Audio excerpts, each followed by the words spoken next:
Buenas noches a todos. Antes de comenzar, quisiera pedirles por favor que apaguen sus cámaras y empezamos.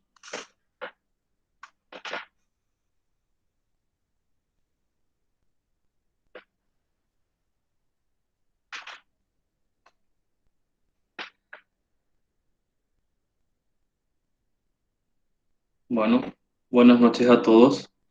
Desde el capítulo técnico de la Sociedad de Potencia y Energía de la rama estudiantil de la UNA, damos inicio a este webinar con el tema Impacto del COVID-19 en el sector eléctrico, que será dictado por el excelentísimo ingeniero Fabián Cáceres, que es ingeniero electricista por la Universidad Federal de Río Grande do Norte de Brasil, máster en Administración de Empresas por la Universidad Católica de Asunción, magíster en Planificación y Conducción Estratégica Nacional por el Instituto de Altos Estudios Estratégicos, 30 años como funcionario de la ANDE, donde ocupó los cargos de director de planificación, gerente comercial, gerente técnico en 2 oportunidades. Es docente técnico en la UNA, como profesor titular de las carreras de Ingeniería Eléctrica y Licenciatura en Electricidad de la Facultad Politécnica UNA. De esta manera, damos la bienvenida al ingeniero Fabián Cáceres, quien con su magistral ponencia nos deleitará esta noche. Bienvenido, ingeniero. Muchísimas gracias. Muy buenas noches a todos. Espero solo un retorno para saber si qué tal me escuchan. Se te escucha súper bien, ingeniero. Ok. En primer lugar, le agradezco a la Sociedad de Potencia y Energía de la IEEE de la Universidad Nacional de Asunción, en la persona de su presidente, excelentísimo Brian Arévalo. Le devuelvo lo de excelentísimo también, y a todo su equipo. Realmente es un placer y un honor inmenso para mí poder estar esta noche con ustedes y compartir un poco de mi experiencia y también compartir con ustedes todas las informaciones que pude recabar con amigos, colegas, respecto a cómo está influenciando el COVID encima del sector eléctrico. Entonces, sin más preámbulo, voy a levantar una presentación con la cual quiero ir apoyándome para que sea un poquito más ameno. Entonces, vamos a hablar un poquito del impacto del COVID-19 en el sector eléctrico. Los análisis en caliente nunca son asépticos, pero son vitales para un trabajo posterior sosegado y más global. Es muy difícil todavía sacar conclusiones sobre los efectos del COVID. Estamos recién en una etapa, no sabemos si estamos en la etapa más crítica o si estamos en los preliminares o si ya estamos saliendo. De cualquier manera, siempre es importante hacer un análisis. Veamos un poquito la cronología.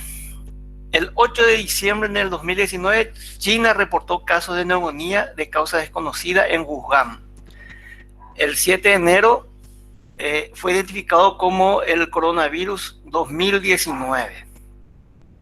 La primera víctima de transmisión fuera de China se fue en Vietnam el 27 de enero y desembarcó en Paraguay el 7 de marzo. El 10 de marzo del 2020, la OMS declara pandemia. Y bueno, en Paraguay se declara emergencia sanitaria el 11 de marzo. Algunos recordarán, aproximadamente a las 18 horas, el presidente de la República, acompañado por los presidentes de los 3 poderes, el presidente de la Cámara de Senadores, diputado, el presidente de la Corte Suprema y el ministro de Salud, anunciaban al país que el Paraguay suspendía todos los eventos públicos de concurrencia masiva, así como la suspensión de clases por 15 días a partir del 11 de marzo. Y así iniciamos nosotros nuestra pandemia. El COVID pone a la economía global fuera del equilibrio en un terreno desconocido. Vemos pérdida de producción y de empleo, disrupción de la cadena de suministros, posible interrupción de cadena de pagos, dificultades de liquidez en el sector real y esto trae aparejado incertidumbre, reducción de ingresos disponibles, reducción del entorno esperado del capital y bueno, las consecuencias, contracción del consumo, contracción de la inversión. Los desafíos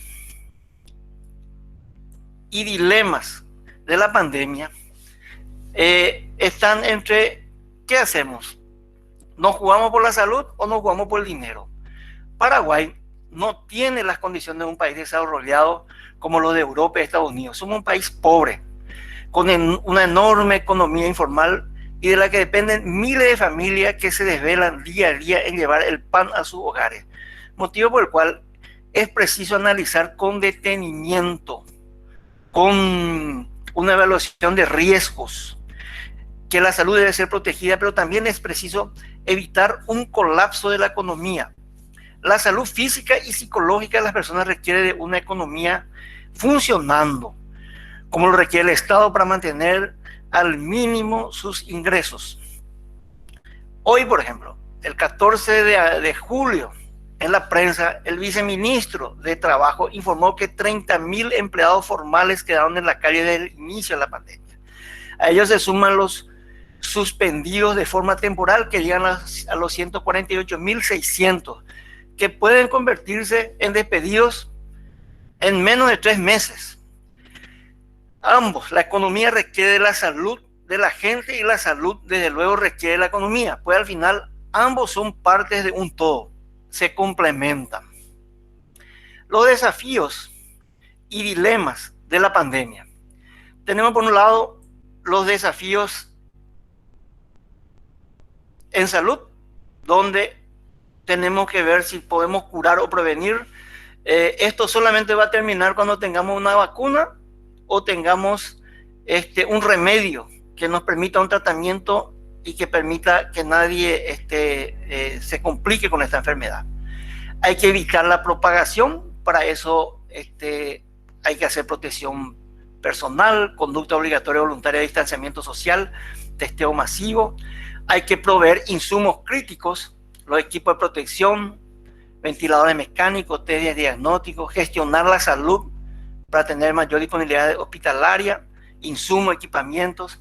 Y después están los desafíos económicos productivos. Hay que mantener o reanudar la actividad a través de teletrabajo, protocolos sanitarios, trabajo, transporte, nuevos modelos de negocio, apoyar hogares y empresas con líneas de crédito y producir insumos críticos localmente para reconversión de fábricas, desarrollo de nuevas capacidades y la recuperación económica, que es recomponer cadenas de suministro, integraciones regional, sectores estratégicos.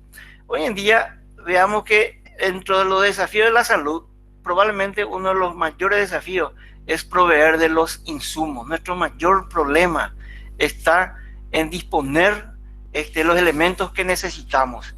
Y allí es donde estamos un poco trancados. Hay dinero, pero no hay respuesta en términos de equipamientos. Logística es nuestro problema ahí. El factor común para la continuidad operativa de todos estos procesos y actividades es la disponibilidad oportuna de energía, y en particular energía eléctrica a través de su generación, transmisión y distribución.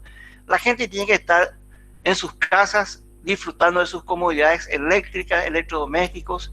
Los hospitales tienen que estar sin corte de energía, con una buena producción, con una buena calidad. La sociedad necesita comunicarse, o sea que estamos más que nunca presos y dependientes de lo que es la energía eléctrica. Veamos un poquito el efecto en la salud. La situación global, esto inicia acá en Asia, luego llega a Europa, que se convierte en un foco mayor que Asia. De Europa viaja a América del Norte, América del Sur. Hoy en día América tiene la mitad de los casos de muertes del resto del mundo. O sea que América ahora es el foco. Somos el foco de la enfermedad. El nivel de contagios. Cuando nosotros, Paraguay, declara la pandemia el 13 de marzo, en el mundo había 118.000 contagiados y 1.782 muertes en 120 países.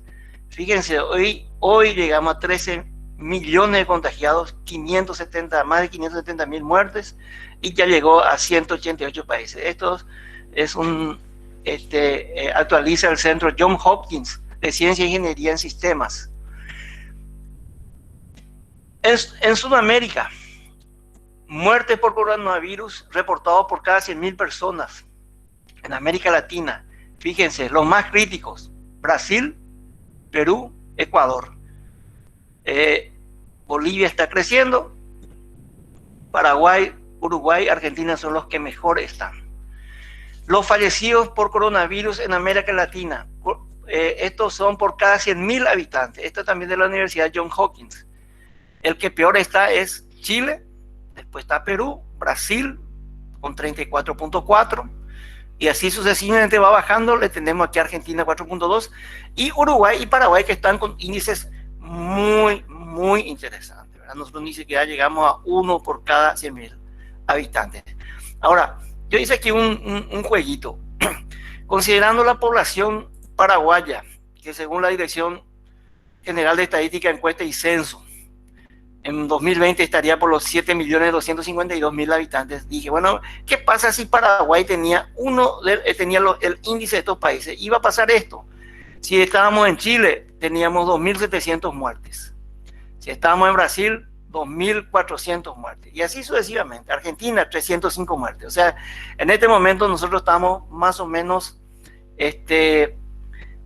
tenemos 10 a 15 veces menos muertes que en Argentina. Paraguay hoy reportó, el día de hoy, reportó 1.886 muestras, de los cuales 94 dieron positivos, y de los cuales hay 17 sin nexo. Hay 29 internados, 10 en UTI, y 25 fallecidos. En total tenemos 3.000 confirmados. Y fíjense la curva cómo se está disparando peligrosamente. O sea que Paraguay vino haciendo bien las tareas, pero estamos entrando en un proceso acelerado de contaminación. Uno de los efectos más graves del COVID está ligado a la economía. El mundo, el Producto Interno Bruto Mundial promedio estimado para el 2020 estaba en el orden del 3.3 según la fuente FMI. Íbamos a crecer por encima de 2019. Muy interesante, veníamos bien. Los meses de enero y febrero confirmaban esta tendencia. Pero ahora mismo el FMI y el Bloomberg, ¿verdad?, hicieron un análisis y encontraron que la proyección para el 2020 se va a reducir al 0.1%, lo cual es un valor muy, muy, muy delicado. Bloomberg es un sistema que ofrece datos en tiempo real de todos los mercados, así como noticias, análisis, herramientas, análisis y comunicación y ejecución. O sea, es una de las entidades financieras más respetadas. Ahora miremos un poquito en la situación en América Latina. En América Latina, el Producto Interno Bruto promedio, según la CEPAL, va a caer en 5.3%. Esta crisis sanitaria es quizás la más global que el planeta haya enfrentado y tendrá impactos económicos desastrosos. La economía mundial y nuestra región se contraerá entre 2 y 5% con los consecuentes efectos en las pérdidas masivas de puestos de trabajo, que deteriorará de forma significativa el ingreso disponible de las familias. Este panorama se agrava en América Latina por la relevancia que tienen sectores informales que dependen de un ingreso diario o semanal y que hoy se ha visto interrumpido por las necesarias cuarentenas para controlar los efectos de la pandemia. Hay países que tienen más del 70% de su economía en sectores informales. Fíjense que aquí Paraguay, según la CEPAL, bajaría al 1.5 negativo. y veamos que Uruguay al menos 0.4, Brasil al menos 5.2, Argentina al 6.5. O sea que a nivel de Mercosur, un consuelo para nosotros, por lo menos en teoría, seríamos los menos afectados, pero no deja de ser grave. Y publicación del Banco Central del Paraguay, divulgado por ABC en estos días, dice que en el 2020 se dará la mayor caída económica de los últimos 37 años. De un crecimiento del 4.1 que se estimó, vamos a bajar a un 2.5 negativo, la peor retracción de nuestro país desde el 83. Servicios e industria serán los más afectados, informó el Banco Central. Fíjense, en la revisión A era lo estimado pre-COVID y agua y electricidad iban a subir 2.5. En la revisión B, el agua y electricidad bajaron a menos 2.5 y el PIB medio final salió el 2.5 negativo. La evolución del PIB a través del tiempo, pueden mirarlo allí. Fíjense, para el año 2020, menos 2.5 y esperábamos el 4.1. De acuerdo con los antecedentes históricos, la economía local no ha registrado una caída de esa magnitud desde el año 1983, cuando el PIB cayó 3%, año en que se registró la más grande inundación que se recuerda en la historia del país. La misma afectó a numerosas ciudades ribereñas del río Paraguay, especialmente en Pilar, y el agua alcanzó niveles que difícilmente vuelvan a superarse. En el contexto internacional, a inicio de la década de los 80 se registró también una fuerte presión global y crisis de deuda conocida como década perdida por los impactos que dejó en América Latina y también en la economía local. Más adelante, entre el 99 y el 2001, se registraron retracciones consecutivas por efecto de una fuerte crisis política y económica, que se inicia con el marzo paraguayo y deja una gran inestabilidad. Además de problemas que se venían arrastrando en el 95, cuando explota la crisis financiera, donde quebraron gran parte de bancos y financieras. Esto fue publicado ahora, hace unos días, en los primeros días de julio, salió por la publicación de que las exportaciones a junio fueron 19.5 menores comparado al mismo lapso de 2019. El IRP cayó 37.4% comparando con el semestre del año anterior. Y las importaciones cayeron 17.7%. Y las mayores reducciones fueron los combustibles y los vehículos. Paraguay, una vez que establece su cuarentena, comienza el gobierno a sacar varios decretos. El primero fue el 9 de marzo, cuando aparece el primer contagiado, y se dispone la implementación de acciones preventivas ante el riesgo de expansión. El 16 de marzo saca el decreto que declara emergencia sanitaria en el todo territorio nacional para el control del cumplimiento de las medidas sanitarias dispuestas en la implementación de las acciones preventivas y ante el riesgo de expansión del coronavirus. Y ese decreto se fue renovando y gradualmente se fue ajustando. A partir del 16 de marzo sí ya se declaró una cuarentena fuerte. Después se declaraba de que, por ejemplo, podían salir vehículos pares y vehículos impares no. Una especie de estado de sitio a la noche. Se cerraron las fronteras y así gradualmente se fueron apretando hasta que llega la cuarentena inteligente, donde comienza nuevamente a soltarse ya por junio. El gobierno, ante la situación económica difícil para mucha gente, ¿verdad?, que se quedaron sin trabajo, el sector privado sin poder producir, ofrece paquete de medidas fiscales y monetarias. Aumento del gasto en inversión en el sistema de salud, 500 millones, que lastimosamente el otro día escuchamos que apenas 4 millones recién se pudo utilizar. Tenemos un grave problema de logística ahí.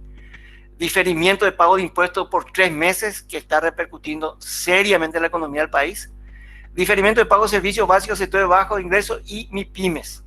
Aquí entra el sector eléctrico. y una serie de medidas que se fueron implementando y que para lo cual el gobierno consiguió una ley que le autorizó a disponer 1.600 millones de dólares, que representa aproximadamente 4% del Producto Interno Bruto del Paraguay. Los países de América Latina están haciendo un esfuerzo fiscal y los parlamentos le han aprobado créditos y utilización de fondos. Y según la CEPAL, fíjense, Paraguay 4.2, Argentina 3.9, veamos Uruguay, realmente estaba usando bajo, 0.7, Brasil 4.6, pero en general todos los países están apostando fuertemente en su economía para poder enfrentar esta pandemia. Vamos a ver ahora, entrar un poquito ya en nuestro tema, sector eléctrico. Y voy a entrar, para comenzar, voy a comenzar con el sector eléctrico nacional, después les voy a mostrar más o menos cómo estamos a nivel regional, y por último, las megas tendencias que aparecen en el mundo, ¿verdad?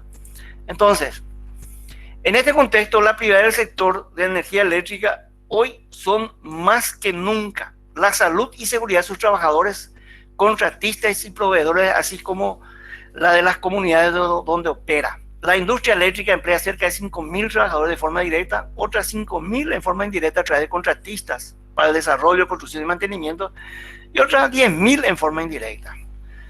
Mantener la actividad operativa para asegurar el suministro eléctrico, por lo vital que esto significa para la sociedad en la batalla del COVID-19 y para contener la caída de la economía nacional.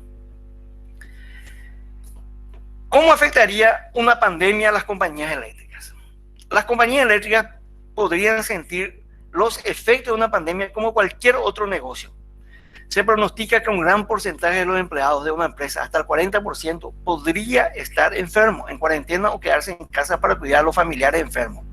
Del mismo modo, proveedores de los que dependen las compañías eléctricas podrían experimentar una escasez de personal similar. Las compañías eléctricas se centran en mantener la disponibilidad de personal clave, como operadores de centrales eléctricas, operadores de estaciones o subestaciones, como nosotros llamamos, trabajadores de línea y representantes de centros de atención telefónica durante eventos extremos, incluida esta pandemia. La primera medida fue informar que solamente los servicios imprescindibles serían atendidos dentro de la ANDE. Entonces, voy a repasar algunas medidas administrativas internas. Las marcaciones se suspendieron porque se hace a través de relojes biométricos y para evitar el contacto del dedo masivo entre la gente. Eso hasta hoy está vigente.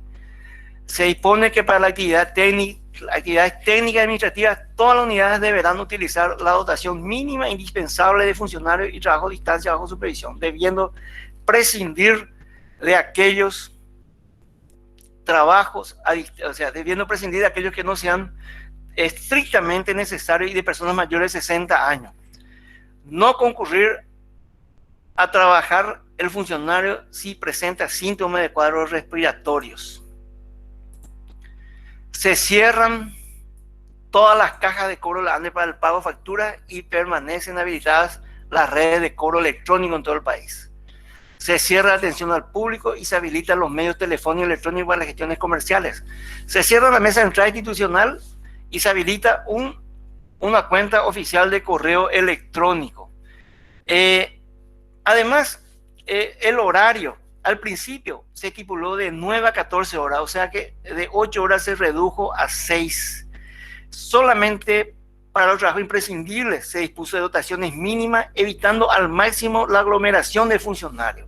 Se suspendió pasantías, la guardería se cerró, cursos de formación en clases presenciales fueron suspendidas, la sede social deportiva se cerró, se implementa el teletrabajo, se procedimentó eso, es lo más destacable, ¿verdad? Porque entonces empezamos todos a aprender a trabajar un poquito a distancia. Hoy el horario es de 8 a 15, se extendió 1 hora más, o sea, estamos en 7 horas. La gestión por medio electrónico, ¿verdad? Especialmente para el área de recursos humanos resultó muy positiva, ¿verdad? Se ahorró papel, el trámite fue muy interesante, es una cultura nueva que se está aprendiendo. Y aquí hay un detalle no menor que voy a compartir con ustedes. Hasta ahora, hasta este momento la ANDE no reporta ningún caso de COVID, ni contagio, ni mucho menos internado ni fallecido. 2 sustos tuvimos. Un familiar cercano a un lector dio positivo en Paraguarí, pero él no se contagió. Y en Villa Ayes, funcionarios de Tipú dieron positivo y estuvieron trabajando ahí en la subestación, pero los funcionarios de la ANDE, por suerte, tampoco fueron afectados. Las consecuencias de la pandemia del sector eléctrico en Paraguay, las principales son estas: la caída del consumo del sistema interconectado nacional, la disminución de los ingresos por venta de energía, el aumento de la morosidad, retrasos en el plan de obras, retrasos en el plan de mantenimiento y errores en sistema de facturación debido a medidas asumidas. Esto más bien es consecuencia de las medidas que se tomaron. Voy a tratar un poquito de entrar en mayor detalle en algunos de estos temas. Por ejemplo, tuvimos el problema de las facturas, ¿verdad? Y haciéndole una cronología, el 16 de marzo, mediante decreto, se declara el estado de emergencia sanitaria y ANDE decide suspensión de las lecturas y estima las mismas.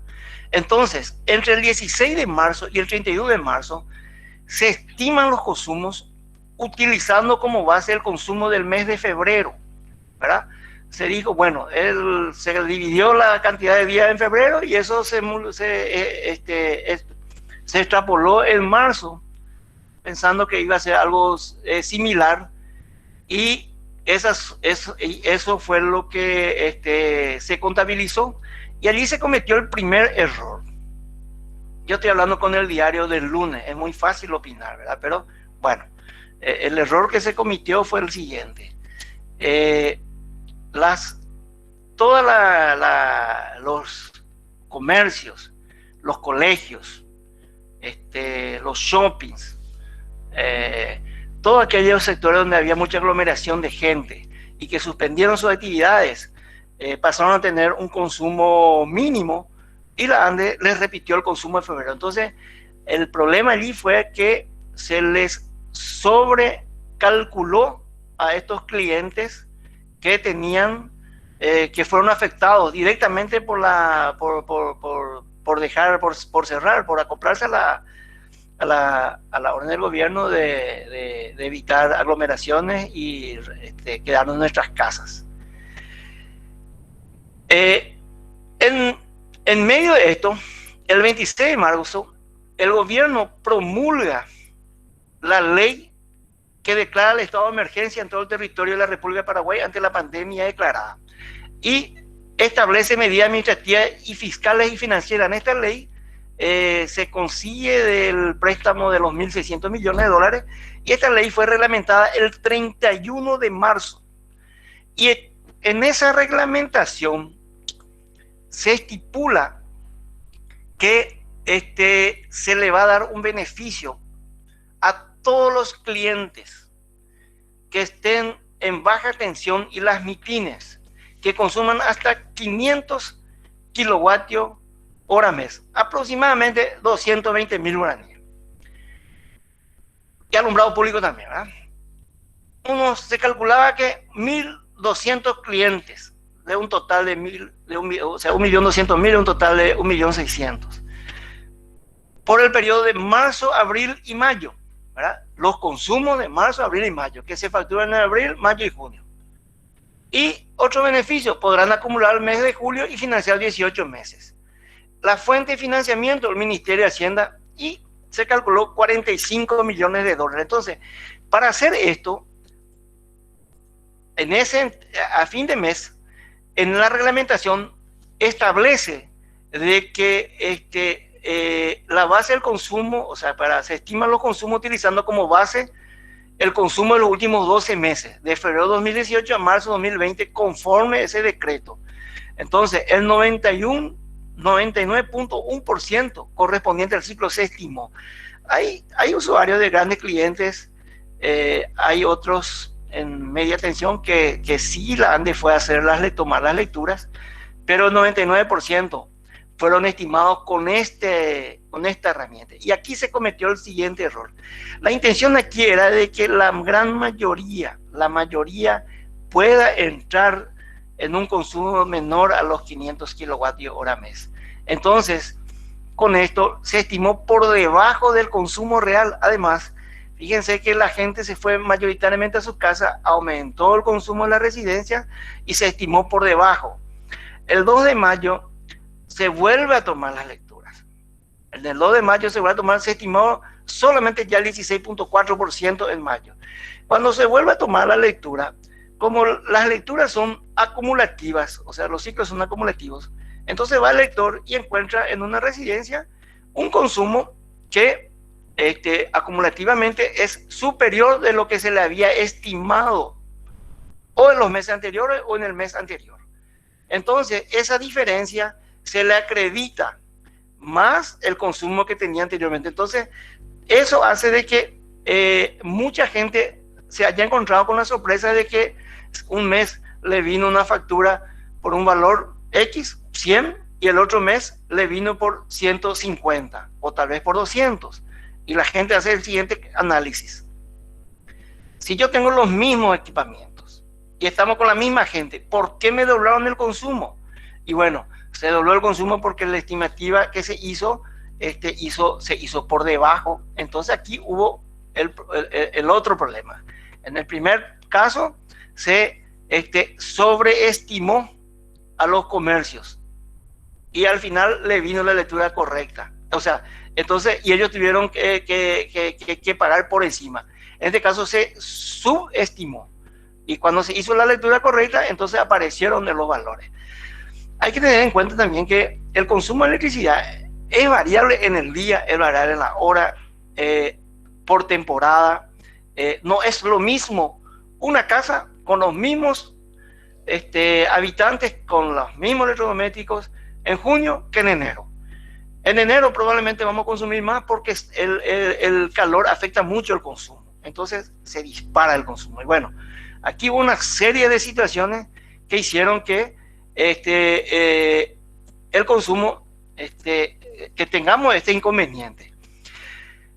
Las agencias estaban cerradas, se hacía atención al cliente por teléfono, estaban superados. Es imposible. Miren, yo le voy a decir una cosa, esto está preparado para atender 10.000, 15.000, pero aquí había una avalanche, ¿verdad?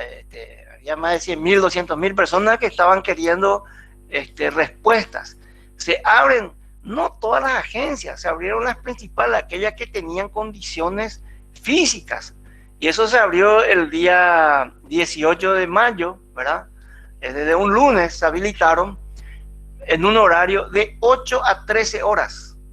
Entonces, toda la gente se abalanzó sobre las agencias regionales detrás de sus reclamos, y no solamente detrás de muchos se fueron también para solicitar nuevas conexiones, cambio de nombre, fraccionamiento, pago de factura en caja, y por supuesto en medio de eso estaba la gente que se iba por su problema. Y bueno, esto generó mayor malestar porque fíjense, todo el riesgo, imposible para atender toda esta cantidad de gente que fueron llegando, y bueno, esto se desbordó. Rápidamente, el proceso de facturación de la ANDE, ¿cómo se hace? Y se estipulan rutas, ¿verdad? Itinerarios, ¿verdad? Varios itinerarios que hacen parte de una ruta.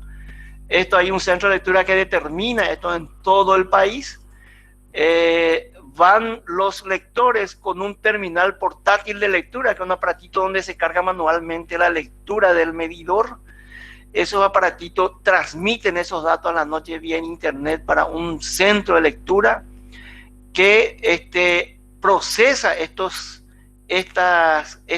lecturas en un periodo de 3 días aproximadamente, ¿verdad? Donde un día queda analizándose para ver si no hay algún valor errado dentro de una detección de anormalidad, que le dicen detección de anomalía.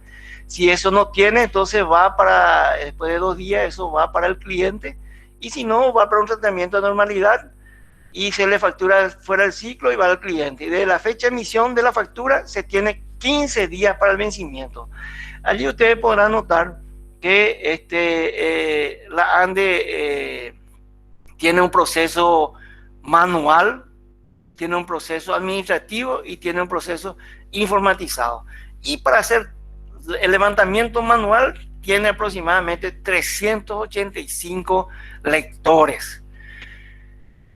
Todo esto fue cultivo también, por supuesto. La ANDE no supo explicar, no supo llegar a la gente.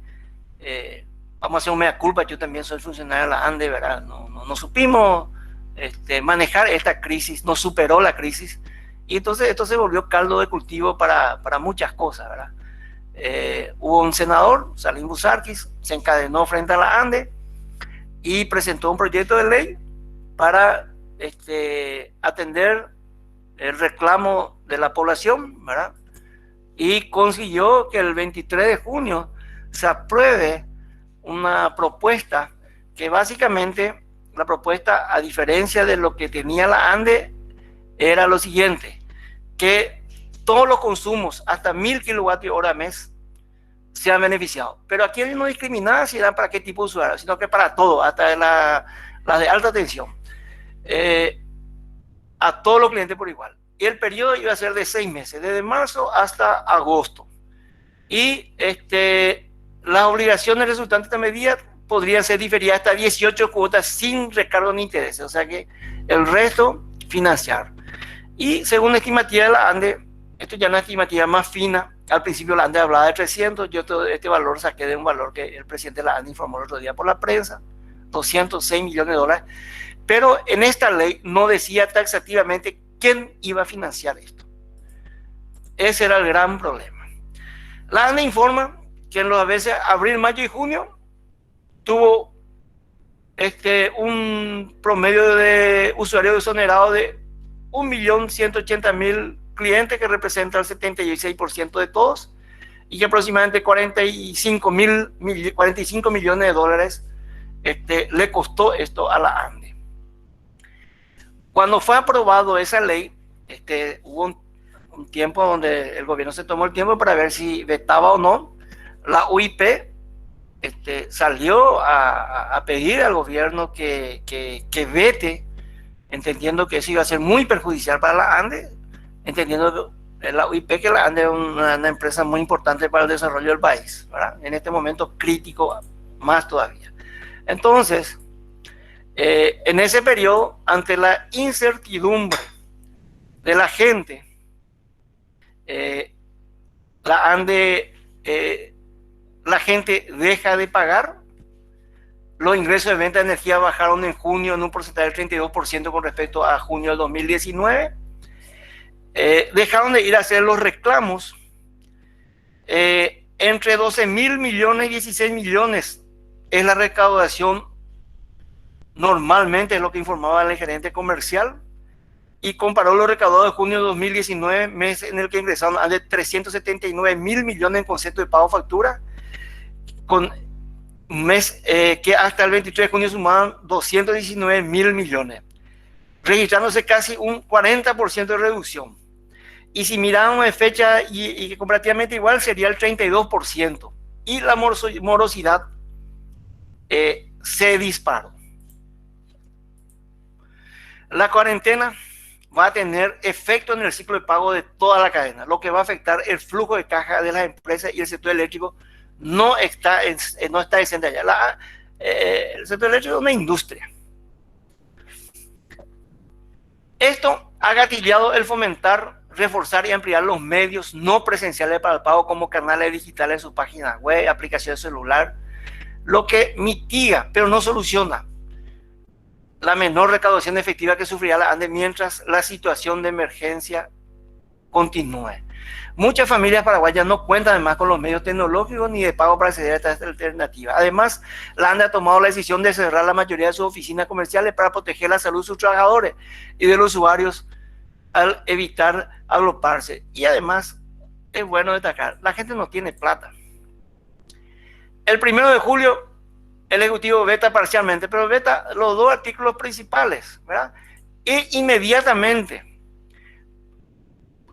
pone a disposición, o sea, amplía la reglamentación de la ley 6.524 y amplía 2 meses más, junio y julio, el mismo beneficio, hasta 500 kWh mes.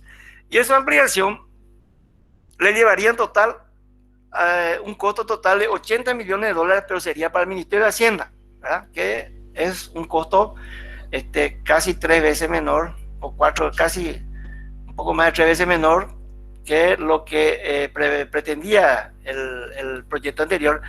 Esto está en el Parlamento, todavía no tuvo tratamiento para ver si ya se acepta o se rechaza el veto. La ANDE en estos días informó que con esa medida se está llegando a 1.300.000 clientes, 84% total de los usuarios, por un total de 80 millones de dólares. Aquí es bueno también, hablamos mucho de plata, entonces, ¿cuánto es lo que la ANDE esperaba ingresar este año, pre-COVID?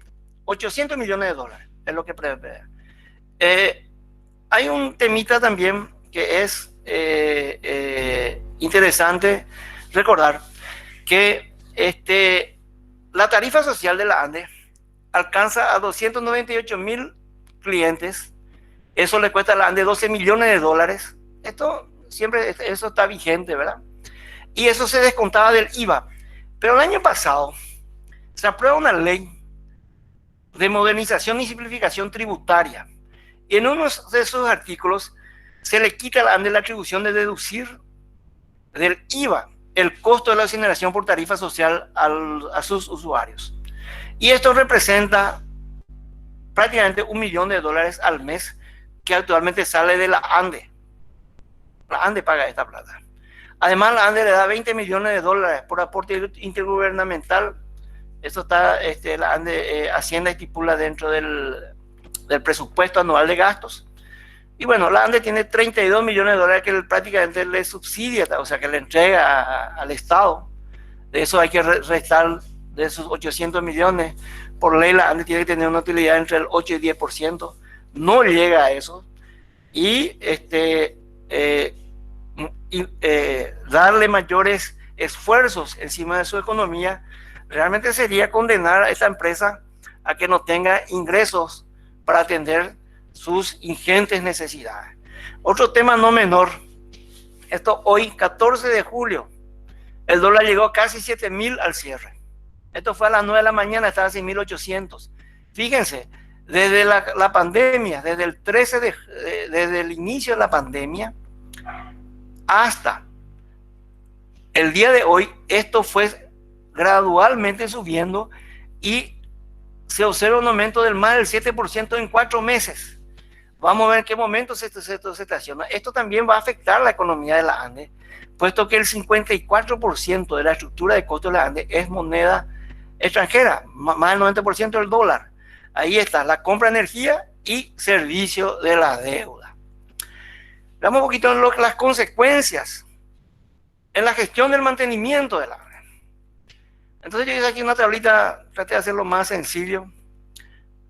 Vamos a ver por lo que es el mantenimiento en media y baja tensión. Media es 23.000 y baja tensión, disculpen, sí, media 23.000 y baja tensión por debajo.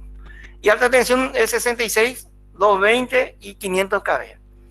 Del 3 al 31 de marzo se paró todo, o sea, se hizo solamente correctivo, se le envió a toda la gente a su casa y las cuadrillas atentas. Y se dividieron las cuadrillas para que sean cuadrillas mínimas. En abril la misma cosa. En mayo, en media y baja ya comenzó un poquitito el preventivo. Y en la parte de alta tensión todavía no. En junio recién reiniciaron los mantenimientos, pero hay que ser sinceros, en un ritmo que todavía es bastante pequeño. Esto golpeó mucho a las empresas contratistas, especialmente en media y baja tensión, que trabajan en las unidades, por ejemplo, en la división de mantenimiento de línea de distribución. Hay 10 empresas contratistas para mantenimientos preventivos. Y esas empresas, antes del COVID, facturaban en promedio 40 millones por mes. Bueno, y entre abril y mayo, entre los 2 meses, sacaron entre 10 y 15 millones de guaraníes. O sea que esto le golpeó fuertemente también a la economía de las empresas contratistas.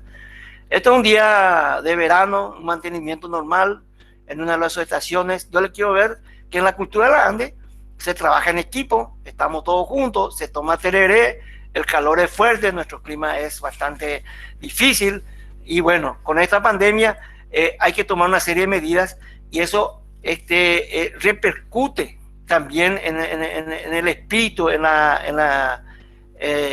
un esfuerzo doble para el funcionario que está haciendo esto. Ellos no son máquinas, no son robots, son personas que tienen que cambiar su forma de trabajar y que tienen que adaptarse a trabajar en un ambiente mucho más duro de lo que ya estaban trabajando.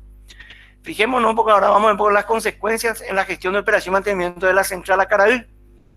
Los mantenimientos se manejan en base a programación anual con preventivos programados y preventivos críticos como sea inspección de carbono, filtros reguladores, etc.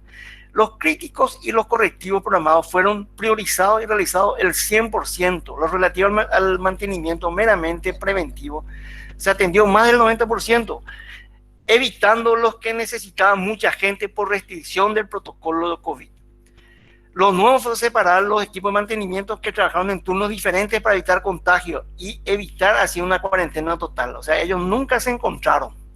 Con el cumplimiento del protocolo se observó el cansancio de la gente por el uso de los equipos de bioseguridad como tapabocas, por ejemplo, guantes especiales, lo cual dificultaba el desarrollo de las tareas que demandaban más tiempo, la ejecución de algunos tipos de tareas. Todas las máquinas estuvieron disponibles para el servicio. Los fuera de servicio por conveniencia operativa fueron aprovechados para hacer algunos mantenimientos preventivos no programados en el plan anual, que son mantenimientos aperiódicos, como patines de freno, filtros, cambio de válvula que operaban mal, pero no hubo correcciones forzadas. Destacamos la poca afluencia de la cuenca del Iguazú y Acaraí, lo cual afectó la acumulación de agua en los embalses, coincidente con la pandemia. O sea, estamos con poca agua. Y por suerte, bueno, como están utilizando poco, solamente está entrando prácticamente en horario de punta y por poco tiempo, a veces entra una, a veces entran todas las máquinas, entonces esa agua se está ahorrando. En las obras de infraestructura, ¿verdad? En todo nuestro plan de obra de infraestructura, el problema con la provisión de insumos para la obra fue un problema bastante grave. Hay que tener en cuenta que tenemos provisiones de China, India y Brasil. China prácticamente paró desde septiembre y por ejemplo, para una de las obras de la línea de transmisión Itagua-Pirayú estaba previsto para noviembre entregar materiales y entregaron en mayo, 6 meses de atraso, ¿verdad? Y tiene sus justificativos. Las horas marzo y abril prácticamente pararon, muy poco avance, salvo 1 o 2 locales. Y bueno, esto va a tener unas consecuencias. La disminución de la ejecución presupuestaria va a disminuir, el cronograma se va a atrasar, mismo que se hagan algunos ajustes, algún atraso va a quedar. Y para el contratista, mayor costo por permanencia hora. O sea que le va a salir más caro su hora y va a tener esas repercusiones. En el consumo de electricidad, veamos. El consumo de electricidad es sin duda un indicador adelantado de lo que sucede en la economía y por tanto la reducción de la actividad económica afecta directamente a las finanzas del sector eléctrico. El otro día vi que en ABC publicaron que cae el consumo de electricidad, muestran este gráfico y dice la utilización de energía eléctrica del sistema interconectado nacional se redujo 35.5 entre enero y mayo del presente año. La tasa de caída casi vuelve a repetirse entre marzo y abril, según datos del boletín que publica mensualmente el Viceministerio de Minas y Energía. Yo accedí a los datos del Viceministerio de Minas y Energía y le voy a mostrar algunos datos para que ustedes vean y hacer unas comparaciones, ¿verdad? Como nos gusta a los ingenieros. El consumo del sistema interconectado nacional en los últimos años, aquí están los valores en megavatio hora. Desde el 2013 hasta el 2019 fueron los valores que cargué. Entonces aquí vemos los valores y veamos un poquito esto en porcentajes. Y vamos a ver que en los últimos 5 años el promedio estuvo de crecimiento del 5.18% en términos de energía, ¿verdad? El año pasado fue de 4.89%. Los últimos 3 años, 2020, 2019, 2018, al cargar, se nota nomás luego que hay una reducción entre enero y junio. Y eso es normal. Eso el periódico publicó, pero no comparó con los valores anteriores. Y ahí se van a percatar que eso es estacional, como les había dicho. El consumo varía mucho, de mes a mes, día a día, hora a hora, verano, invierno, otoño. Y se nota que, por ejemplo, aquí tenemos la curva del año 2018, fíjense el verdecito, 2019 el rojo, y el 2020, fíjense cómo veníamos bien hasta marzo, o sea que íbamos a tener un año bastante interesante en términos de consumo, pero cuando comienza la pandemia cae el consumo, y hasta mayo, ahora en junio, en el último informe, repuntó un poquitito. O sea, repuntó más o menos como repuntaban todos los años. Y cargando estos valores del año 2019 y 2020, vemos que el acumulativo del año 2020 con respecto al 2019 tuvo un aumento del 4.25%. O sea que tan mal no está en términos de acumulativo del consumo. Ahora bien, difícilmente esto se mantenga en el año, o sea que probablemente vamos a tener una caída. Yo le calculo que si continúa esto como continúa, teniendo en cuenta que nuestro mayor consumidor está en el área residencial, entonces probablemente esto va a quedar entre el 3 y el 4%, esto va a bajar un poquito menos del 4%. El 86% de los clientes son residenciales. En términos de consumo, residencial es responsable del 43%, otros 36% y industrial 8%. Pero esto era pre-COVID. Ahora hay que ver cómo se comporta esta torta, porque prácticamente esto comercial ahora pasan a engrosar el residencial, y hay que ver el residencial cómo se va a ir comportando para ver cómo terminamos el año. Además, la ANDE firma su contrato con Itaipú el 13 de diciembre del año pasado, donde asume unos valores, ¿verdad?, de contratación que no se pueden disminuir, solo se pueden aumentar. Y estos valores, con respecto al 2019, por ejemplo, 2020, tienen una estimativa de crecimiento del 10.8, después 10.1, 10.7. Estos valores no se van a llegar, o sea que vamos a terminar comprando una mayor cantidad de energía garantizada, que es 7 veces más caro que la energía excedente. La garantizada está en torno a $43.8 el megavatio hora, y el excedente está en $6.02 el megavatio hora. O sea que esto es un tema interesante de analizarlo bien. Y bueno, vamos a ver un poquito las medidas a nivel América Latina, ¿verdad? Y bueno, a nivel de América Latina, yo estuve consultando con los informes de la OLADE, que es la Organización Latinoamericana de Energía. Y aquí se observa que básicamente todos bajaron sus consumos a partir de la cuarentena. Suspendieron los cortes de energía y en algunos casos subsidio parcial a los clientes, diferimiento en los pagos y posibilidad de pagar en cuota los saldos sin interés. O sea que es lo que se observa del análisis de cada uno de ellos. Algunas particularidades. En Colombia, para los que sí puedan pagar oportunamente, tiene un descuento del 10%, lo que pagan al día. En Costa Rica, los clientes comerciales e industriales pagarán la mitad del consumo durante marzo, abril y mayo. El 50% restante se pagará en cuotas iguales entre julio y diciembre. Esta medida no aplica para cliente residencial. En España, para aquellas residencias y hoteles que se vayan a usar como centros sanitarios la factura de electricidad va a ser gratis mientras estén siendo usadas para acoger pacientes o como almacenes de material. Después tenemos aquí en El Salvador más de 1.5 millones de personas que consumen menos de 250 kilovatios de energía eléctrica mensualmente, reciben un bono de $300 para comenzar el pago. O sea que utilizan su nivel de consumo para determinar a quién le dan ayuda social, tipo nuestro Putubo. Y bueno, y así sucesivamente, no hay grandes. Aquí también Panamá, una disminución entre el 50% el consumo que va de 0 a 300 kilowatt hora y 30% al que 301 a 1000 en la tarifa de distribución eléctrica para más de 1 millón de clientes hasta junio del 2020. Fíjense los valores.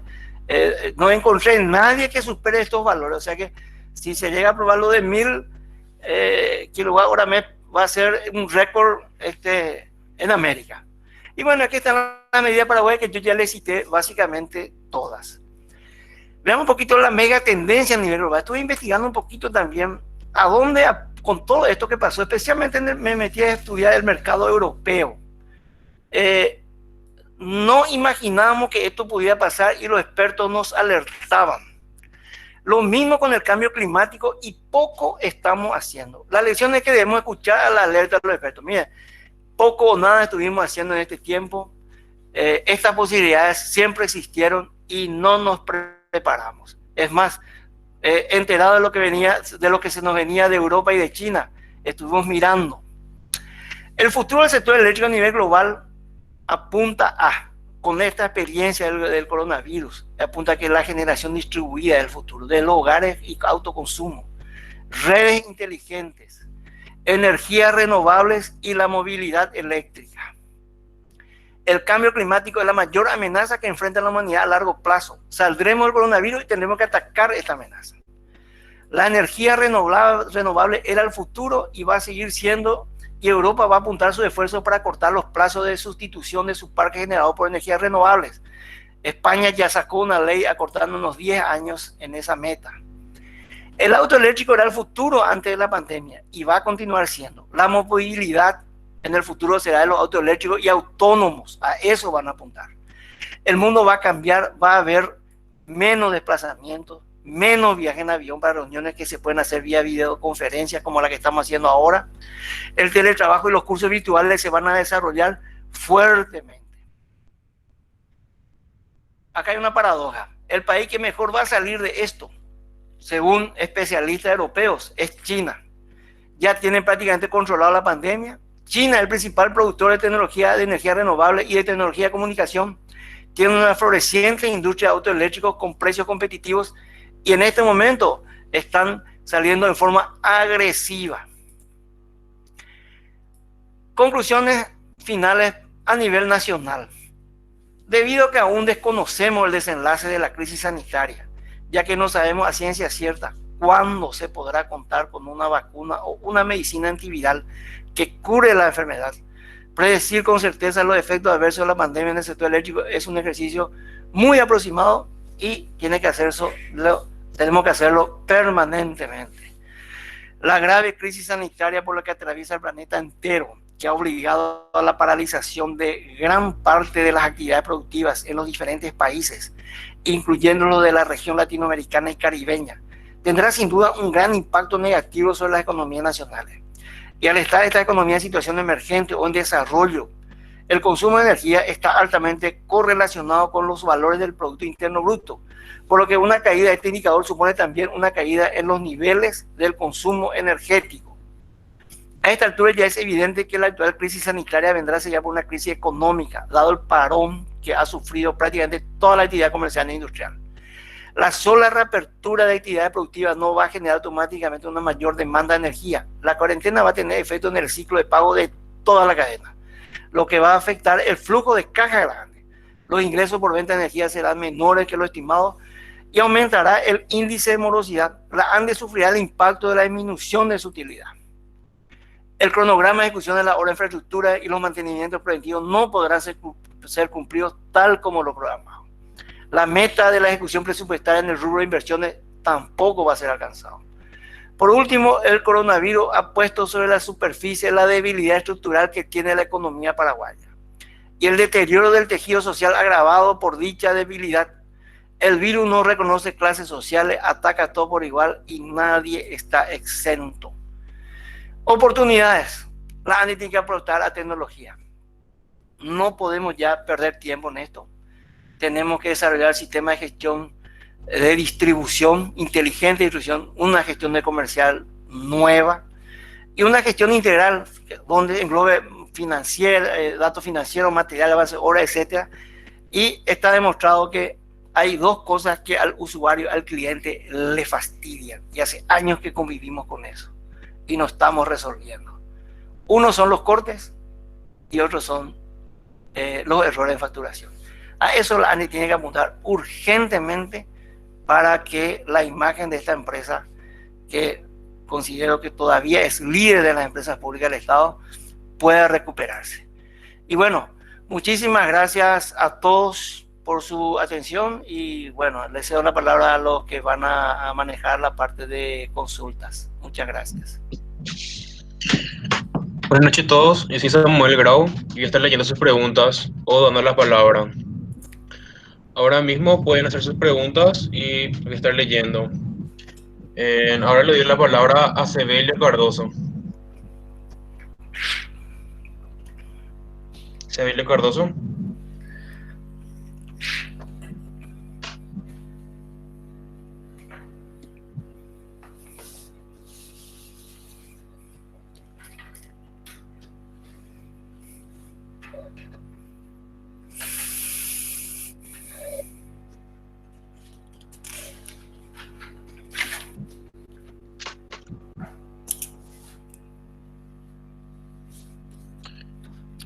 Sebelio Cardoso, ¿tu pregunta?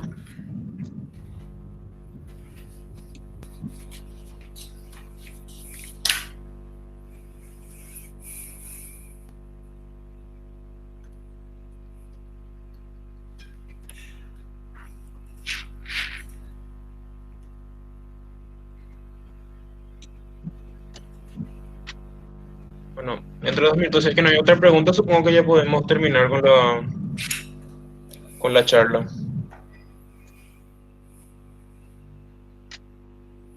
Ahí en el chat creo que hay preguntas. Ahora un poco.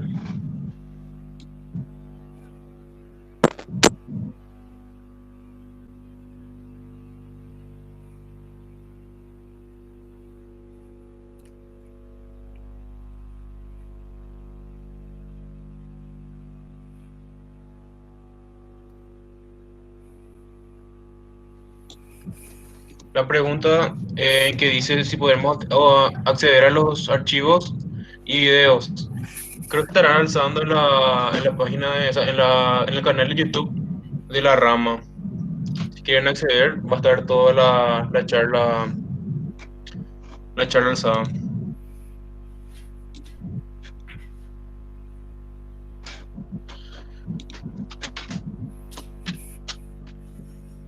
Pueden hacer sus preguntas en el chat. Vamos a estar leyendo.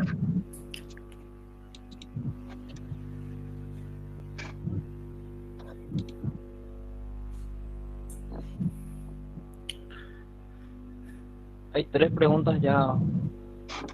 Si puedo. Ya, no estaba leyendo. Sí, ya. Bueno, Ariel Moreno. En lo que se hizo referencia al contrato de energía con Itaipú en diciembre de 2019 y considerando el bajo consumo, ¿cómo cree que se puede hacer frente a eso? ¿Y cuánto costaría a la ANDE el no cumplimiento del contrato? Sí, buenas noches a Ariel. Un placer saludarle al ingeniero Ariel. Tengo muy buenos recuerdos como ex alumno brillante. Mira, la ANDE firmó un contrato. En ese contrato estipula que esos valores y estipula mecanismos para aumentar ese valor, pero no estipula ningún mecanismo para disminuir. Existía un mecanismo anterior en el 2007, que era un beneficio grande que tenía la ANDE y que fue dejado de lado. Es una de las críticas que yo públicamente lo he realizado, sin saber que esto iba a ocurrir.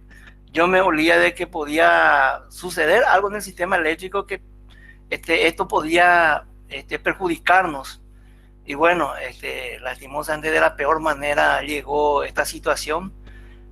Yo creo que amerita que la ANDE entable una conversación con la Electrobras y vea la forma de resolver, porque yo estuve haciendo así algunas simulaciones, y en mis simulaciones tuve en cuenta utilicé los valores del 2018, donde visto cuánto fue la potencia garantizada traída, cuántos fueron los excedentes, y simulé bajando un punto porcentual a la garantizada. Por supuesto, quiere decir que vos traías el excedente y viceversa. Haciendo esas simulaciones, cada punto porcentual te puede arrojar una diferencia entre 6 y 9 millones de dólares. O sea que, supongamos que 5 puntos de diferencia y el menor valor son 35 millones de dólares. Es prácticamente más de 3 veces lo que la ANDE subsidia a la gente que lleva menos, esos 12 millones de dólares que estamos pagando para la gente, para la tarifa social. O sea que es buena plata, hay que tener mucho cuidado. Yo creo que amerita entablar conversaciones y un diálogo serio y responsable.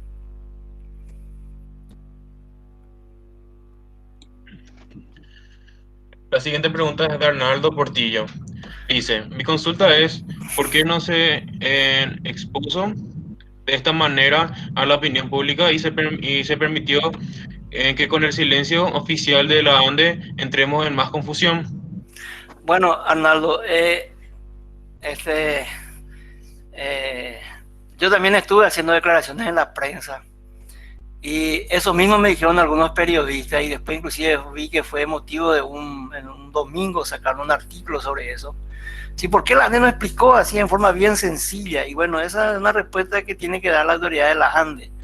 Yo creo que se fueron sobrepasados y no vieron. Es muy difícil tener un canal de comunicación con todos los clientes. No supieron encontrar ese canal de comunicación, y es un problema que tienen todas las empresas públicas y que la ANDE tuvo en toda su historia. No sabemos llegar, no sabemos comunicar, no sabemos informar.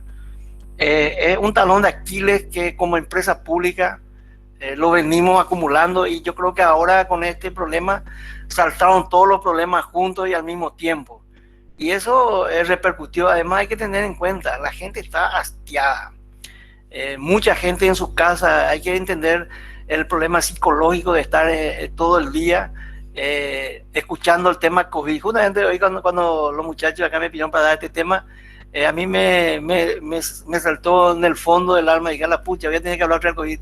Todo el mundo está podrido ya de hablar todo el día del COVID, ¿verdad? Bueno, entonces la gente está un poco hastiada, no es fácil. A mí me resulta hasta a lo mejor cómodo opinar con el diario del lunes, ¿verdad? Pero en el momento hay que ver cómo manejaron el tema. Pero ameritaba sí salir con la verdad. Yo también le exigí a las autoridades que salgan a pedir disculpas a la gente, ¿verdad? Porque hay que reconocer, ¿verdad?, que se erró.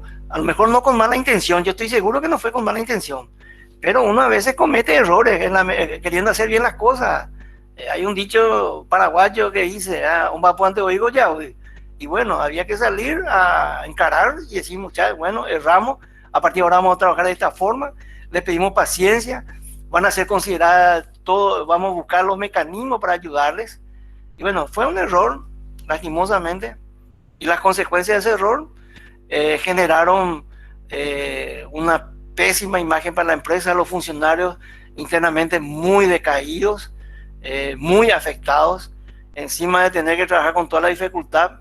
Recibir todo el día improperios no es fácil.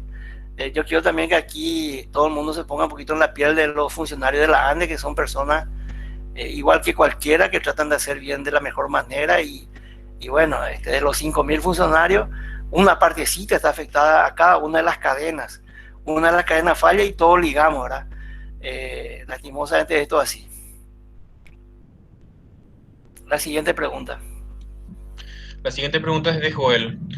Dice, había comentado en Smart Cities, en ese sentido, qué hace falta además de la diferencia de precio para que haya generación distribuida a partir de fuentes renovables y que todos podamos convertirnos en proveedores de energía a la ANDE?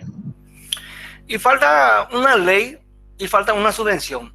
Lastimosamente, no existe ningún tipo de energía que pueda venir a competir con los precios de las hidroeléctricas que nosotros tenemos ahora. Ni Yacyretá, Itaipú y menos de Acarabe.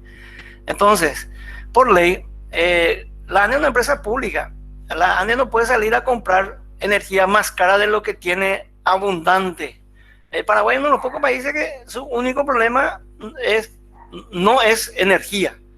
Entonces, pero ya estamos entrando en el camino sin retorno de que va a llegar tarde o temprano el momento que vamos a necesitar tener otras alternativas. Imagínense que nosotros solamente tenemos hidroeléctricas. No tenemos una matriz que podamos decir, bueno, tenemos problemas en Itaipú y vamos a ir a colgarnos de otro. Ese es un problema grave que se nos viene. Entonces, de a poco el país tiene que adaptarse a una regla, a una ley que permita subvencionar como lo hacen los países europeos, como lo está haciendo Uruguay. Compran energía renovable a un precio altísimo, pero sabiendo que es el camino y que a la larga con eso ellos van a poder enfrentar el futuro que ya se les viene. Nosotros todavía no nos estamos dando cuenta que el futuro está a la vuelta de la esquina. Entonces, mira, Joel, yo creo que se tiene que ver una manera de que, no te digo mucha energía, pero por lo menos un poquitito, 50, 100 megavatios, una cosa así, o 25, 20 megavatios de potencia, hacer una licitación y pagar lo que cuesta, que va a ser mucho más caro, pero solamente con una ley se puede hacer eso, porque en la función pública no podemos nosotros sacar una licitación y comprar algo que es más caro de lo que nosotros disponemos. La siguiente pregunta es de Sebelio Cardoso. ¿Cuál es el impacto de aquí al 2022 con las contrataciones de potencia ya establecidos en diciembre del 2019 pasado? Bueno, creo que ya mencioné, ¿verdad? El crecimiento vegetativo de la ANDE estaba en torno del 6-7%. Aquí se contrató 11%. Hay una diferencia. Se pensaba que se estimó de que con la estimativa de un crecimiento del Producto Interno Bruto, con un nivel de industrialización avanzada, con la posibilidad de incorporar toda esa energía al sistema interconectado, se podría tener un crecimiento por encima del crecimiento vegetativo. Y bueno, lastimosamente eso no se dio y no se va a dar. De este problema no vamos a salir rápido, eso yo ya coloqué en la presentación. De este problema va a llevar su tiempo. Una vez que se reabra todo, no es que inmediatamente el consumo va a volver a su nivel. Yo recuerdo en la década del 90, Brasil tuvo una severa crisis de generación. Entonces aplicaron un modelo de uso eficiente de la energía, con banderas, con premios, y bajaron algo así que en un año bajaron algo así como 5% en su consumo. Al siguiente año ya disponían de mejores condiciones hidrológicas inclusive, entonces liberaron. Y el mercado no se recuperó, ya se quedó ahí. Entonces esto va a llevar su tiempo, esto nos va a golpear. 2020 vamos a terminar mal. 2021 no sabemos con qué nos vamos a encontrar, pero esto no se va a recuperar de la noche a la mañana. Tal vez 2022, siempre y cuando en un plazo no más de un año se encuentre una solución de fondo del problema del COVID. La siguiente pregunta, si hay algo más. La siguiente pregunta también es de Sebelio Cardoso y dice, ¿cree usted que es posible la privatización de la ANDE en alguno de sus sectores tome fuerza post pandemia? Bueno, yo estuve analizando un proyecto que presentaron en estos días donde establecía una propuesta de prácticamente desmonopolizar todo el sector eléctrico. Me parece un poco inoportuna. Estamos a víspera de la renegociación del anexo C, eso en primer lugar. Deberíamos de concentrar toda nuestra atención, nuestro esfuerzo en apuntar a eso. La ANDE, bien o mal, ¿verdad? tiene una existencia de más de 70 años, del año 1948 que nace la ANDE, ¿verdad? Por ley le conocemos del 64. La ANDE, bien o mal, desarrolló todo el sistema eléctrico, hizo Itaipú, Acaragüilla, Sigretá, 99,9% del país está electrificado y tiene sus problemas actualmente porque hay una ley que se aprobó en el 64 y que no se adaptó. Es más, con el tiempo fue cercenado. Cuando cae la dictadura, se le saca a la ANDE los dólares preferenciales y de la noche a la mañana su deuda se multiplica por 5. Después se le saca al Consejo de Administración. Tenía autarquía hasta los inicios de la década del 90 y se le retira esa autarquía, con lo cual todo su presupuesto pasa por el Congreso, donde es manipulado, donde es una especie de peajeros. La clase política mete su mano en eso. Entonces a veces termina no siendo una orientación técnica, sino que sale con otro tipo de orientación. Y bueno, entonces yo creo que se tiene que cambiar el modelo del sector eléctrico de alguna forma, pero la solución no va a pasar por privatizar o no, sino que por ver qué modelo nos conviene y cómo nos conviene, siendo este un país pequeño y que dependemos tanto de esta riqueza que tenemos y que es nuestra, ¿verdad? No tenemos que soltarlo así porque sí nomás. Uruguay no lo suelta. Uruguay hizo un modelo, como si tercerizó una parte, pero prácticamente quedó con el mismo en poder del Estado. Hay una única empresa que es la UTE y que es exitosa, es excelente, tiene una manera de gestionarse totalmente diferente y actualizada a los nuevos tiempos.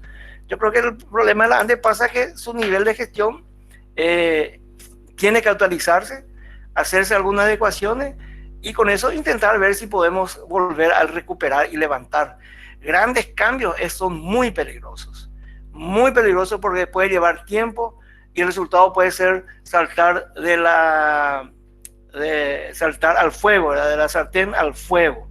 En esa ley de monopolización, visto que se creaban muchas unidades que tienen sus costos, que eso se iba a repasar a la tarifa, o sea que ¿cuánto nos iba a costar mejorar el sistema de atención? ¿Cuánto nos iba a costar? ¿La gente va a estar en condiciones de pagar? Fíjense, casi el 80% de los usuarios de la ANDE pagan menos de 220.000 guaraníes. A esa gente es lo que le vamos a tener que dar ese esfuerzo. Entonces, pasar por un diálogo amplio y mirar de todas las aristas y mirar con mucho patriotismo. Miren, yo como profesional del sector eléctrico no soy ni a favor ni en contra de la privatización. Sí, soy a favor de que si vamos a hacer algo, vamos a hacerlo bien. Y no simplemente por una moda o como reacción a algo que nos está molestando. Tenemos que ser prácticos y pragmáticos. Gracias por la pregunta. No sé si hay algo más. Sí. La siguiente pregunta es de Ariel Moreno. Se mencionó que el COVID también afectó a las inversiones de la ANDE. ¿Cómo esto va a afectar al plan del gobierno? Ya que entiendo que todas las inversiones de la ANDE están apuntadas directamente a poder tener la infraestructura para retirar toda nuestra energía de Itaipú en vista al tratado. ¿O cree que en los próximos años va a alcanzar el tiempo para cumplir estas obras y llegar a tiempo para la negociación del tratado? Bueno, la última obra importante de infraestructura para poder retirar toda nuestra energía de Itaipú es la que se adjudicó hace unos 10 días, una línea de 500 kV que sale de Itaipú y va a entrar en Iguazú, y eso tiene un plazo de 2 años. Si no hay grandes sorpresas, en teoría, bueno, el 2022 vamos a estar llegando con esa obra y vamos a estar en condiciones. Hay que ver qué pasa, ¿verdad? No sé la provisión de los materiales de dónde viene, porque dependiendo de dónde viene hay más dificultades y menos dificultades. El mundo hoy en día se está abriendo y se está cerrando. Argentina la semana pasada volvió otra vez a la cuarentena cero, ¿verdad? Por problemas que tuvo en Buenos Aires. Todo es muy variable, es muy difícil. Como el papel aguanta todo, en el papel, en teoría, sí vamos a llegar. En la práctica, no sabría decirte si vamos a llegar o no, Ariel. Hay otras situaciones que cambian mucho el escenario. Eh, la prioridad para Brasil de la renegociación del anexo C, yo no sé ya si en este momento es prioridad. Este tema del COVID cambió todo el escenario. En el 2022 hay elecciones en el Brasil, cambio de gobierno. En el Brasil hay reelección por un periodo más, o sea, Bolsonaro se puede presentar. Hay que ver cómo llega, hay que ver cómo sale Brasil de esta pandemia. En este momento, Brasil es el segundo país más contaminado y con más muertes detrás de Estados Unidos aquí en América. Y está creciendo a un ritmo vertiginoso. Inclusive dicen que Bolsonaro está con ese problema también. Hay que ver cómo sale esto, porque estamos en una crisis sanitaria que se va a terminar en una crisis económica y quién sabe si no termina en una crisis social. O sea que es todo muy vidrioso. En Paraguay vamos a tener elecciones también en el 2022. 2023 hay cambio de gobierno. Tenemos que ver cómo estamos internamente. Negociar en condiciones de debilidad y en condiciones de tantas dificultades. No sé si nos conviene.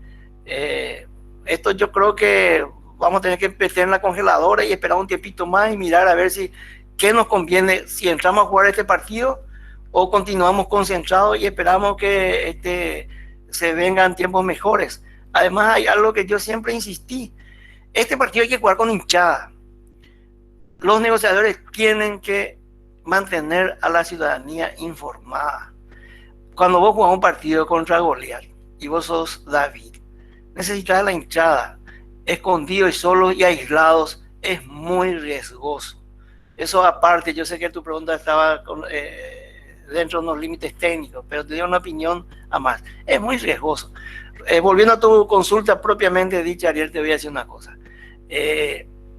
Solo Mandrake sabe dónde vamos a estar a fin del 2020 y en el 2021 es incierta la situación.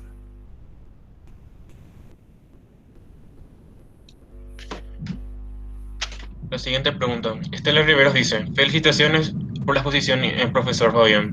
Una consulta referente al plan maestro de la ANDE. ¿Los retrasos en las obras que comentó afectará en gran medida al cumplimiento del mismo? Gracias, Estela. Sí puede afectar, claro que puede afectar.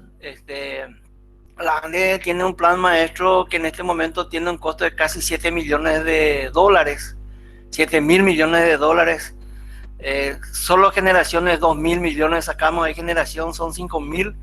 Dividido 10, 500 millones de dólares que la ANDE tiene que ir ejecutando hasta el 2025, si mal no recuerdo. Y claro que puede afectar y de muchas maneras. Las obras que este año la ANDE está realizando seriamente se ven amenazadas de tener atrasos muy importantes. Los materiales no vienen.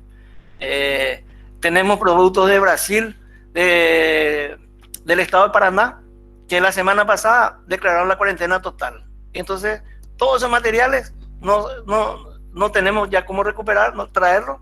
Y está dentro del contrato que por este tipo de situación no hay castigo para la empresa.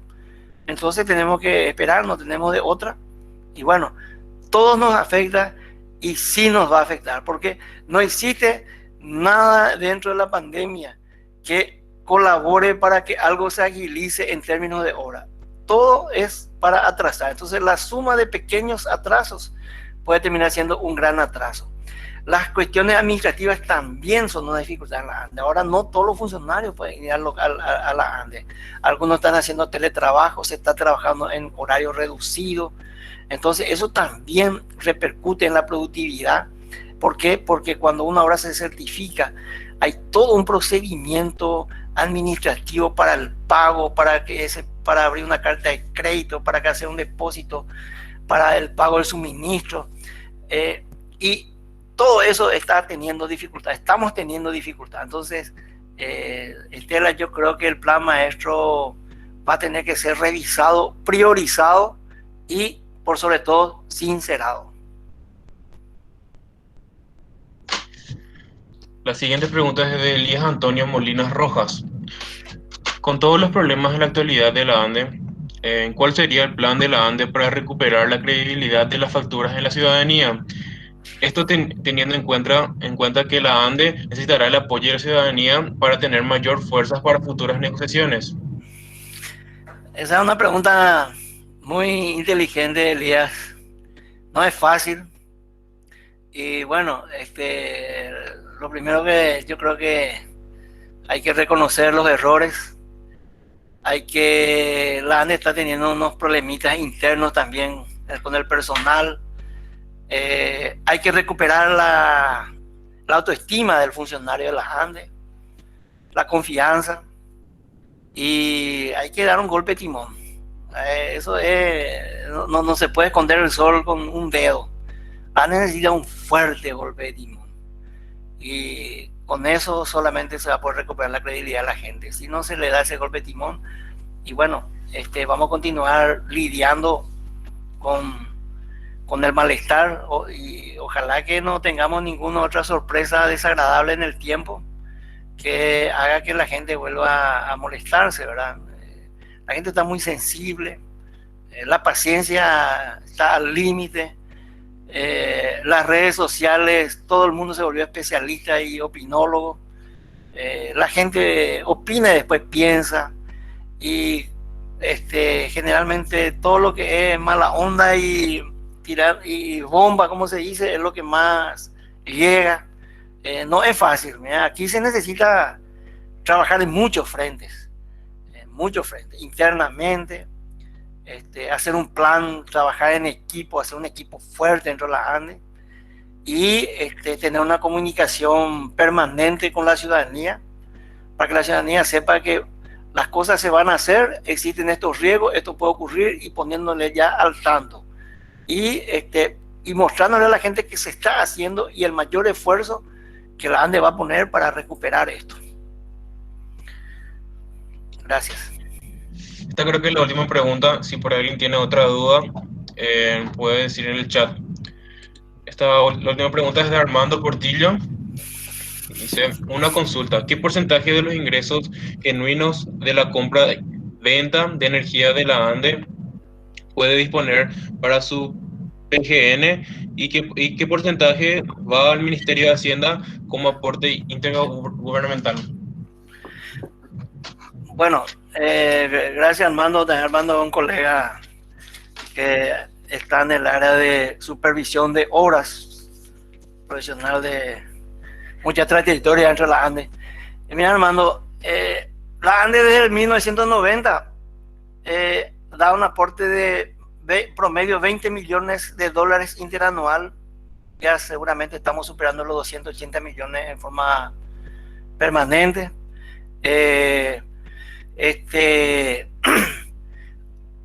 A Hacienda, ese es el valor que le estamos traspasando mensualmente, o sea, anualmente. Después también, bueno, en este momento tenemos que pagar casi $1 millón que eran antiguamente, eso se retenía del IVA, que era para la tarifa social, y ahora le estamos entregando. Hay un IVA que retiene la ANDE de casi $90 millones que le repasamos a Hacienda. Nuestros ingresos estimados antes de este COVID eran entre 800, 810 millones de dólares. Difícilmente lleguemos a eso. Y bueno, el porcentaje que va a Hacienda es en torno a 20 millones, es lo que nos impone. Hay muchos entendidos en derecho que dicen que es ilegal, que por la Carta Orgánica de la ANDE eso no se puede hacer, pero de hecho y de facto se hace. Gracias, Armando, por la pregunta. Bueno, con esto creo que terminamos ya, ingeniero. Quiero agradecerte mucho por tu tiempo, por haberte escuchado hoy. Muy buena tu exposición. Y también quiero agradecer a todos los que estuvieron hoy presentes en la charla. Les esperamos en las próximas charlas. Con esto nos despedimos. Muchas gracias a todos. Buenas noches. Buenas noches.